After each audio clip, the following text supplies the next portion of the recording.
नमस्कार, news now Bharat देख रहे हैं आप। मैं हूं राहुल पांडे। अरविंद केजरीवाल को सुप्रीम कोर्ट से जमानत मिलने के बाद आज रविवार को अरविंद केजरीवाल अपने पार्टी कार्यालय में अपने समर्थकों को, कार्यकर्ताओं को संबोधित करने जा रहे हैं। इस वक्त मैं आम आदमी पार्टी के कार्यालय के बाहर खड़ा हूं और आप भीड़ देख सकते हैं। पूरा कार्यालय अंदर तक भरा हुआ नज़र आ रहा है, अंदर जाने तक की जगह नहीं है, ऐसी भीड़ है कार्यालय में।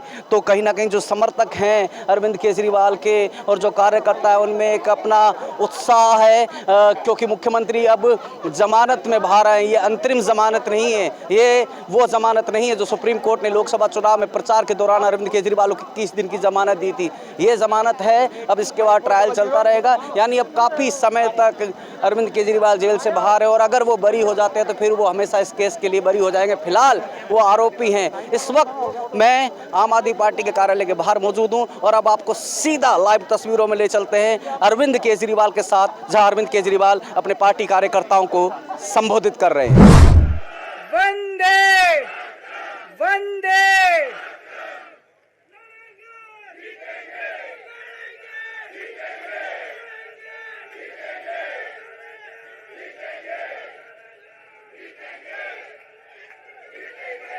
मंच पे बैठे हुए मेरे सभी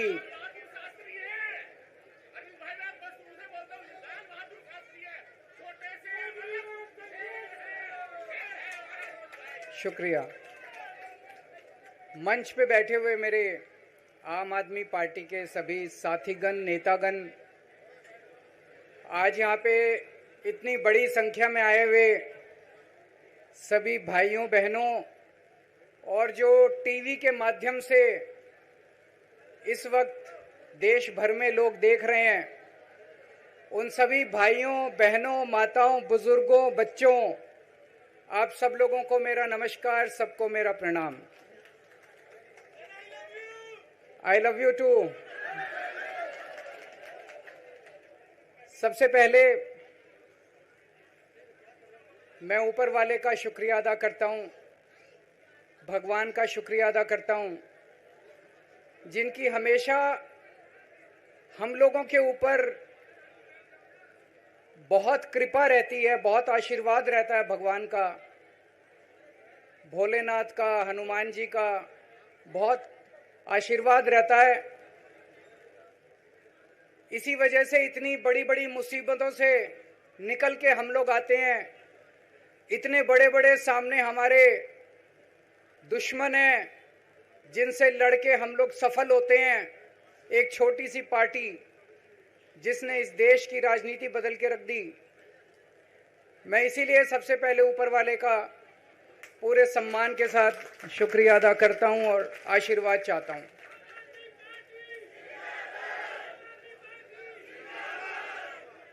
मैं उन लाखों लाखों लोगों का शुक्रिया अदा करता हूं जिन्होंने हम लोगों के लिए, जब हम लोग जेल में थे, मैं, मनीष सिसोदिया जी, संजय सिंह जी, विजय नायर जी, अभी सतिंदर जैन जी हैं, अमानतुल्लाह खान हैं, उनको वो भी जल्दी आएंगे मैं उम्मीद करता हूं। जिन जिन लोगों ने हमारे लिए दुआएं की, मन्नतें मांगी, मंदिर मस्जिद गिरजे गुरुद्वारे गए, उन सब लोगों का मैं तहे दिल से शुक्रिया अदा करता हूं।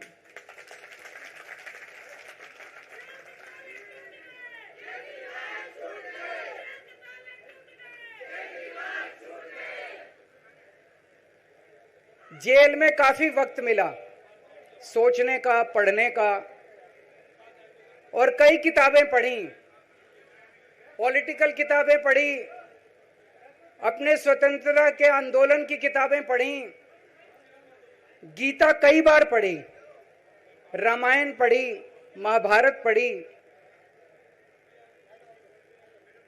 आज मैं अपने साथ एक किताब लेके आया हूं, ये भी मैंने कई बार पढ़ी, भगत सिंह की जेल डायरी। आप लोगों ने पढ़ी है? पढ़ना इसको जरूर, खरीद लेना, खरीद के इसको पढ़ना, भगत सिंह की जेल डायरी। जब भगत सिंह जेल में थे आज से 90-95 साल पहले, उन्होंने जेल के अंदर अपने लेख लिखे थे, वो लेख इसमें हैं। और जेल के अंदर से उन्होंने बाहर कई लोगों को खत लिखे थे। उन्होंने अपने क्रांतिकारी साथियों को खत लिखे थे, उन्होंने देश के युवाओं के नाम खत लिखे थे। बलिदान से पहले साथियों को अंतिम पत्र 22 मार्च 1931, ये खत उन्होंने जेल से लिखा और उनके साथियों तक पहुंचाया अंग्रेजों ने। बटुकेश्वर दत्त की बहन प्रोमिला को पत्र, बचपन के दोस्त जयदेव गुप्ता को पत्र, वाइसरॉय को पत्र, ये सारे पत्र अंग्रेजों ने भगत सिंह के पहुंचाए। युवाओं के लिए जो पत्र लिखा वो पत्र बकायदा युवाओं के एक सम्मेलन में पढ़ के सुनाया गया।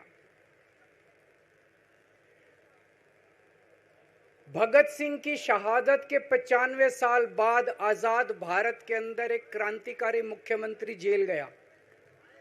मैं अभी जेल गया, मैंने जेल से एक ही पत्र लिखा था एलजी साहब को। 15 अगस्त था,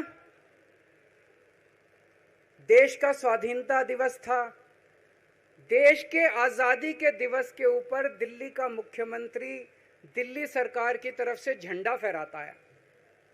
मैंने एलजी साहब को 3 दिन पहले चिट्ठी लिखी, 15 अगस्त के 3 दिन पहले, कि एलजी साहब, मैं चूंकि जेल में हूं, मेरी जगह आतिशी जी को झंडा फहराने की इजाजत दी जाए। कुछ गलत तो नहीं लिखा?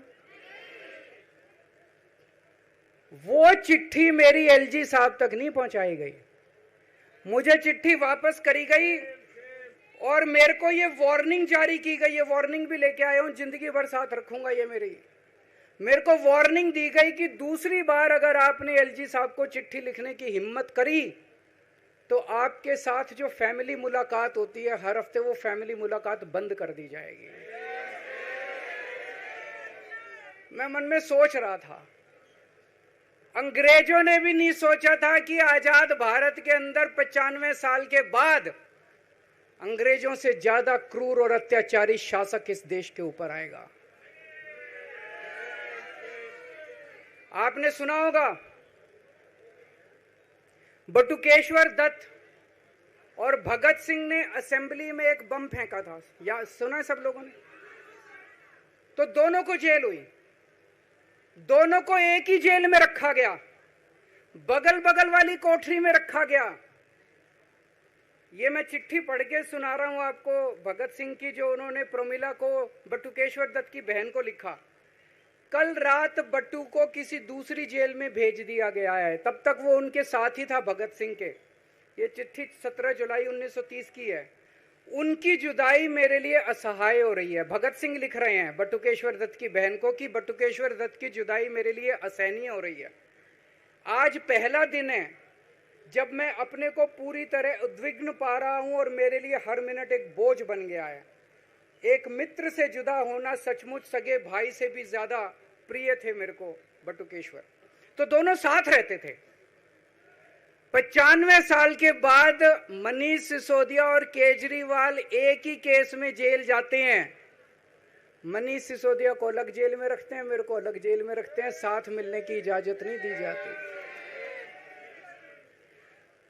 आजादी की लड़ाई जब हुई, जवाहरलाल नेहरू जेल गए, महात्मा गांधी जेल गए, बाबा साहब अंबेडकर जेल गए, चंद्रशेखर आजाद जेल गए, अशफाकुल्ला जेल गए, कितने स्वतंत्रता सेनानी जेल गए, कई कई सालों तक जेल गए। जब वो जेल जाते थे, उनसे मुलाकात के लिए उनके साथी उनसे मिलने जाया करते थे, उनके घर के लोग जाते थे, उनके रिश्तेदार उनसे मिलने जाते थे, और जब वो मिलने के लिए जाते थे वो उनसे पॉलिटिकल बातें करते थे। वो उनसे बातें करते थे कि कैसे अंग्रेजों को उखाड़ के फेंकना है जब मिलने के लिए जेल में जाते थे। जब मैं जेल में था, एक दिन संदीप पाठक मेरे से मिलने के लिए आया। मैं भी पॉलिटिकल आदमी हूं, वो भी पॉलिटिकल, हमारी पार्टी का संगठन मंत्री है। आके उसने मेरे से पॉलिटिकल बातें करी, और क्या करता, रोमांटिक बातें थोड़ी करता। तो पॉलिटिकल आदमी वो, पॉलिटिकल आदमी मैंने उससे पूछा देश में क्या चल रहा है, उसने देश की पॉलिटिकल हालत बताई। मैंने उससे पूछा पार्टी में क्या चल रहा है, उसने, संदीप पाठक को ब्लैकलिस्ट कर दिया गया, उसके बाद मेरे से मिलने नहीं दिया गया। भगत सिंह जब फांसी पे चढ़े, उन्होंने सपने में भी नहीं सोचा था एक ऐसा भारत होगा। आज से 95 साल के बाद इस देश के अंदर इतनी क्रूर और अत्याचारी सरकार आएगी कि अंग्रेजों को भी पीछे छोड़ देगी। दोस्तों,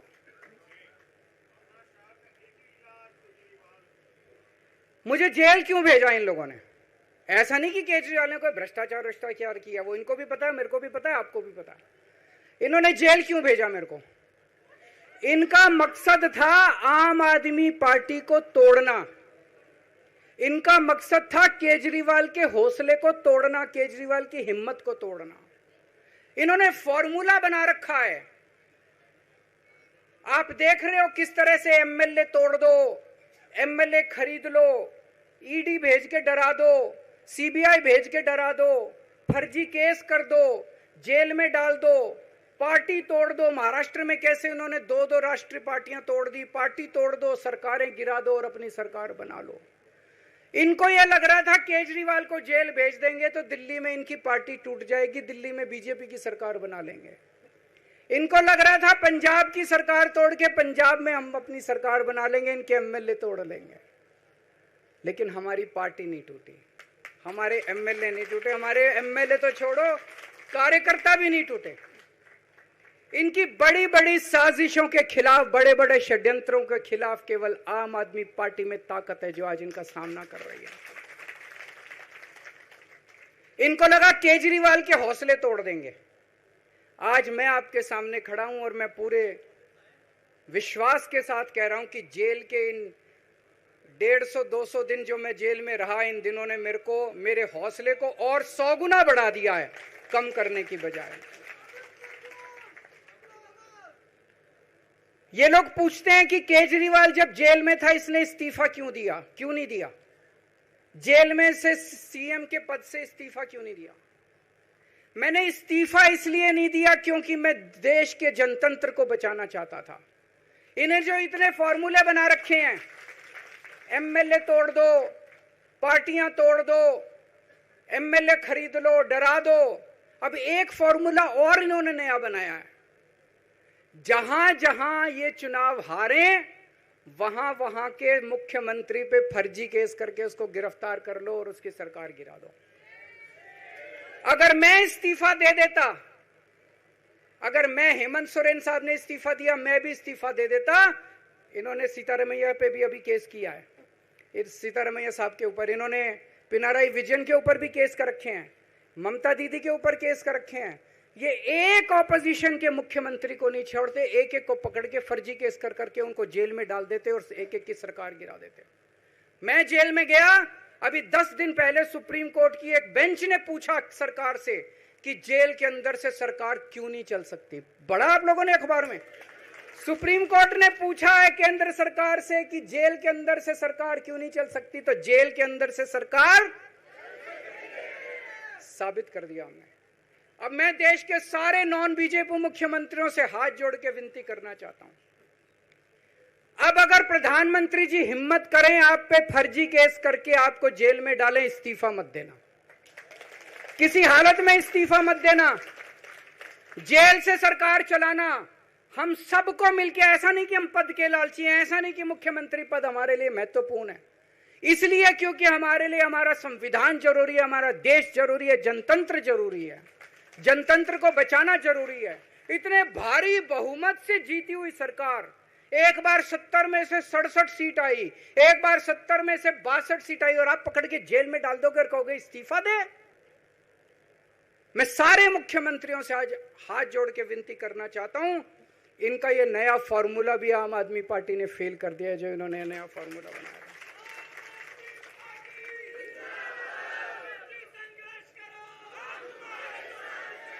आज इनकी हर षड्यंत्र, हर साजिश से सामना करने की ताकत आम आदमी पार्टी में है। क्यों? क्योंकि हम ईमानदार हैं। दिल्ली में सरकारी स्कूल थे, गरीबों के बच्चे सरकारी स्कूल में पढ़ने जाया करते थे। सरकारी स्कूलों की हालत बहुत खराब थी, गरीबों के बच्चों का कोई भविष्य नहीं था। 16 लाख बच्चे दिल्ली के सरकारी स्कूलों में पढ़ते थे। टूटे फूटे टिन के स्कूल थे, डिब्बे थे, स्कूल क्या डिब्बे थे, कोई पढ़ाई नहीं होती थी, गरीबों के बच्चों का भविष्य खराब था।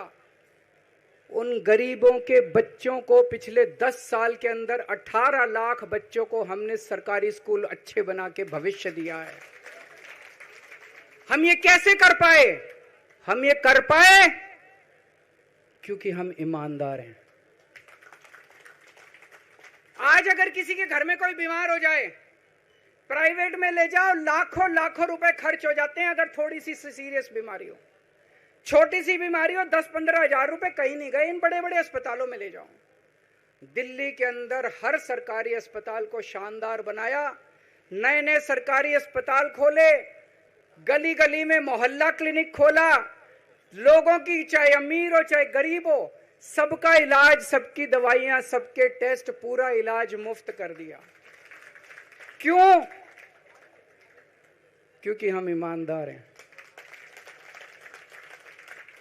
आज दिल्ली की महिलाएं जब बस में सफर करती हैं, उनकी टिकट नहीं लगती। बाकी देश की सरकारें घाटे में चल रही हैं, दिल्ली की सरकार ये सब सुविधा देने के बावजूद फायदे में चल रही है। क्यों? क्योंकि हम ईमानदार हैं। आज दिल्ली के अंदर इतनी सुविधाएं, 24 घंटे बिजली आती है आज दिल्ली में, पहले 8-8 घंटे के पावर लगते थे। हम ये कर पाए क्योंकि हम ईमानदार हैं। आज दिल्ली के लोगों को फ्री बिजली मिल रही है। कैसे? क्योंकि हम ईमानदार हैं। आज दिल्ली में जगह जगह सीसीटीवी कैमरे लग गए, स्ट्रीट लाइट्स लग रही हैं, लोगों को तीर्थ यात्रा कराई जा रही है। इतने कच्ची कॉलोनियों के अंदर पिछले 75 साल में इतनी सड़कें और गलियां नहीं बनी जितनी पिछले 10 साल के अंदर हमने सड़कें और गलियां बना दी। 75 साल के अंदर दिल्ली में इतनी पानी की पाइपलाइन नहीं डली जितने पिछले 10 साल के अंदर पानी की पाइपलाइन डाल दी। कहां से आया पैसा? क्यों? क्योंकि हम ईमानदार हैं। ये हमारी ईमानदारी से डरते हैं, ये हमारी ईमानदारी से डरते हैं। ये बिजली फ्री नहीं कर सकते। क्यों? ये बेईमान है। ये स्कूल ठीक नहीं कर सकते। इनकी 30-30 साल से सरकारें चल रही हैं कई राज्यों के अंदर, 25-25 साल से, 15-15 साल से इनकी सरकारें चल रही हैं। ये स्कूल ठीक नहीं कर सकते, अस्पताल ठीक नहीं कर सकते, ये फ्री इलाज नहीं दे सकते, ये बिजली फ्री नहीं कर सकते, ये 24 घंटे बिजली नहीं कर सकते। क्यों? ये बेईमान, ये बेईमान है। आज इन्होंने ईडी छोड़ दी, इनकम टैक्स छोड़ दिया, दिल्ली पुलिस छोड़ दी, इतने केस कर दिया हमारे ऊपर, और हम डट के खड़े हैं इनके खिलाफ, इनका मुकाबला कर रहे हैं क्योंकि हम ईमानदार हैं। इसलिए ये मेरे को बेईमान साबित करना चाहते हैं। ये मेरे को बेईमान साबित करना चाहते हैं। मेरे ऊपर कीचड़ फेंक रहे हैं, मेरे ऊपर लांछन लगा रहे हैं, मुझे सुबह शाम गालियां देते हैं। लेकिन मेरे लिए बीजेपी इंपॉर्टेंट नहीं है, मेरे लिए आप लोग इंपॉर्टेंट हो। अगर देश की जनता, दिल्ली की जनता को लगता है केजरीवाल बेईमान है, मैं 1 मिनट के लिए सीएम की कुर्सी पे भी नहीं बैठूंगा। 1 मिनट के लिए मैं बैठने को तैयार नहीं। मैंने अपने जीवन में कुछ नहीं कमाया, मेरा बैंक अकाउंट खाली है, हमारी पार्टी का बैंक अकाउंट खाली है। मैंने जिंदगी में कुछ नहीं कमाया, अपनी इज्जत और अपनी ईमानदारी के सिवा मेरे पास कुछ नहीं आया। इनकम टैक्स में कमिश्नर की नौकरी करता था, 2000 में नौकरी छोड़ के सन 2000 से 2010 तक 10 साल मैंने दिल्ली की झुग्गियों के अंदर बिताए हैं। कुछ महीने दिल्ली की झुग्गियों में जाके रहा मैं, झुग्गी के अंदर, नंद नगरी, सुंदर नगरी की झुग्गियों के अंदर मैंने गली गली में खाक छानी है कि गरीब आदमी रहता कैसे, उसके घर का गुजारा कैसे चलता है। अगर पैसे कमाने हो तो इनकम टैक्स कमिश्नर की नौकरी बुरी नहीं थी। और जब मैंने नौकरी छोड़ी थी तब कोई पार्टी नहीं थी, कुछ नहीं थी। ऐसा नहीं था कि उस टाइम ये था मुख्यमंत्री बनने चला था या कोई पार्टी, कुछ नहीं था, कोई भविष्य नहीं था। केवल देश के लिए जुनून था कि देश के लिए कुछ करना है, देश के लिए कुछ करने हैं। 49 दिन की सरकार के बाद इस्तीफा दिया था, अपने असूलों के लिए इस्तीफा दिया था। किसी ने इस्तीफा मांगा नहीं था, अपने आप इस्तीफा दिया था। आज के तारीख में, आज के जमाने में कोई अपनी चपरासी की नौकरी नहीं छोड़ता। मैंने मुख्यमंत्री की कुर्सी छोड़ी थी, अपने आप छोड़ी थी। ना पद का लालच है, ना दौलत का लालच है, केवल देश के लिए कुछ करने का जुनून है, देश के लिए कुछ करने के लिए आए हैं।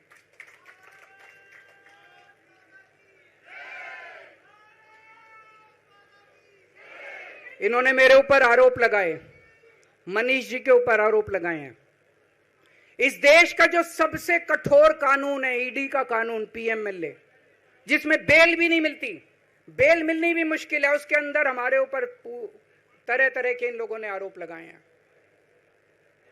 कोर्ट से हमको बेल मिल गई, उसके बावजूद आज की तारीख में, आज जो स्थिति है, इससे फालतू कोर्ट और कुछ नहीं कर सकता था जितना कोर्ट ने कर दिया हमारे पक्ष में। हम कोर्ट के बहुत शुक्रगुजार हैं। कोर्ट ने हमें बेल दे दी, अभी बेल तक ही दे सकता था। अब ये केस चलेगा। मैंने वकीलों से पूछा, मैंने कहा मेरा दिल कहता है कि जब तक ये मैं कोर्ट से बरी होके ना आ जाऊं तब तक मैं सीएम की कुर्सी पे नहीं बैठूंगा। उन्होंने कहा जी ये 10 साल चलेगा केस, कोई कह रहा है 15 साल चलेगा केस, कोई कह रहा है 20 साल चलेगा केस। तो केस ये अभी लंबा चलेगा। आज कोर्ट जितना कर सकता था, कोर्ट ने हमारे पक्ष में निर्णय लिया है, हमें बेल दे दी। उन्होंने ऐसे कानून में जिसमें बेल मिलनी नामुमकिन होती है, उन्होंने बेल दे दी। आज मैं आपकी अदालत में आया हूं, जनता की अदालत में आया हूं, आपसे पूछने के लिए आया हूं, क्या आप केजरीवाल को ईमानदार मानते हो कि गुनहगार मानते हो?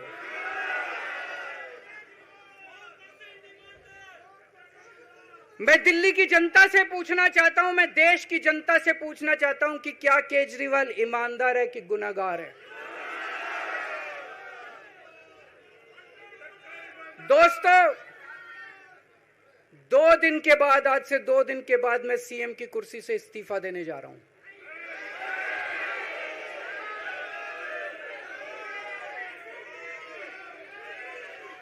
और मैं तब तक सीएम की कुर्सी पे नहीं बैठूंगा जब तक जनता अपना फैसला ना सुना दे। मैं जनता के बीच में जाऊंगा, गली गली में जाऊंगा, घर घर में जाऊंगा, और जब तक जनता अपना फैसला ना सुना दे कि केजरीवाल ईमानदार है, तब तक मैं सीएम की कुर्सी के ऊपर नहीं बैठूंगा।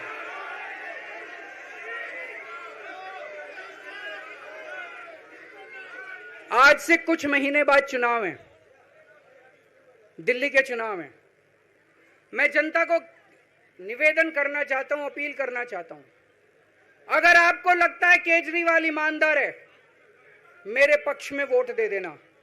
अगर आपको लगता है केजरीवाल गुनहगार है, मेरे को वोट मत देना।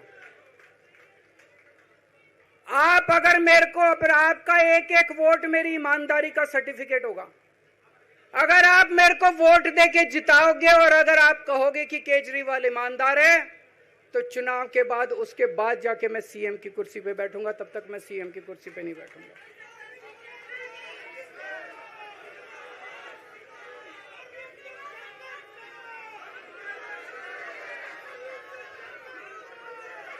आपको लग रहा होगा अभी अभी जेल से रिहा होके आया है, ये कैसा क्यों बोल रहा है? अभी अभी जेल से रिहाई होके आया है, अब ये इस्तीफा क्यों दे रहा है? इन्होंने मेरे ऊपर आरोप लगाया है। इन्होंने आरोप लगाया है कि केजरीवाल चोर है। इन्होंने आरोप लगाया है केजरीवाल भ्रष्टाचारी है। इन्होंने आरोप लगाया है केजरीवाल ने भारत माता के साथ धोखा किया है। ये करने के लिए नहीं आया था मैं, सत्ता से पैसा और पैसे से सत्ता, इस खेल के खेलने के लिए मैं नहीं आया था। मैं देश के लिए कुछ करने के लिए आया था। जब 14 साल के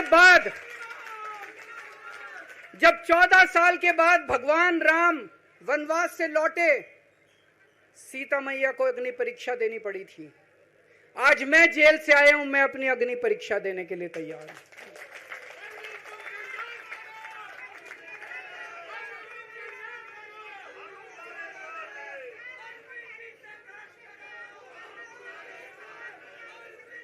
ये कुछ लोग बोल रहे हैं सुप्रीम कोर्ट ने कुछ कंडीशंस लगाई हैं, काम नहीं कर पाएंगे। पिछले 10 साल में इन लोगों ने कंडीशन लगाने में कोई कसर छोड़ी थी? एलजी साहब ने कंडीशन लगाने में कोई कसर छोड़ी थी? केंद्र सरकार ने 1 कानून, 2 कानून, 3 कानून, कानून पे कानून डाल के मेरी पावर छीन ली, पर आपके काम बंद नहीं होने दिए मैंने। ये कंडीशन हमारे लिए कोई वो नहीं रखती, कोई हमारे लिए अड़चन पैदा नहीं करती ये कंडीशन। इन कंडीशन को भी देख लेंगे। लेकिन मेरे लिए जो मायने रखता है वो है मैंने अपनी जिंदगी में ईमानदारी कमाई है। अगर आपको लगता है केजरीवाल ईमानदार है, जम के वोट दे देना मेरे पक्ष में। चुनाव के बाद सीएम की कुर्सी पे जाके बैठूंगा।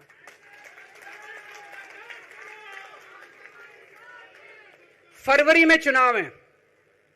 आज इस मंच से मैं मांग करता हूं कि ये चुनाव नवंबर में कराए जाएं, महाराष्ट्र के साथ कराए जाएं, तुरंत कराए जाएं चुनाव।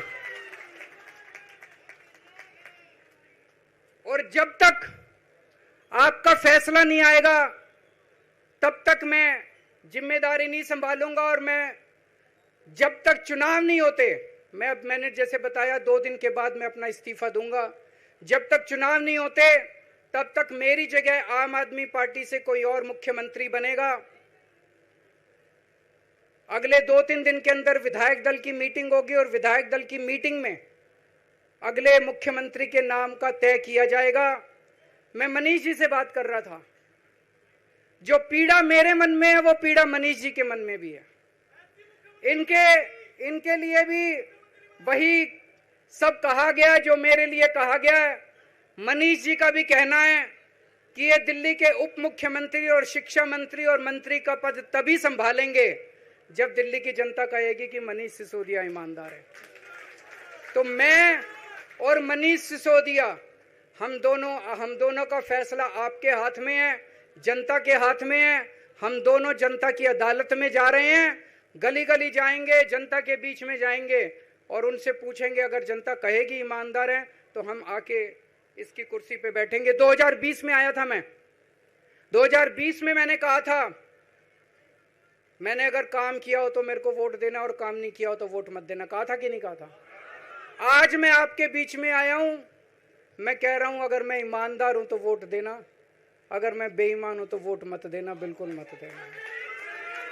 भारत माता की, भारत माता की।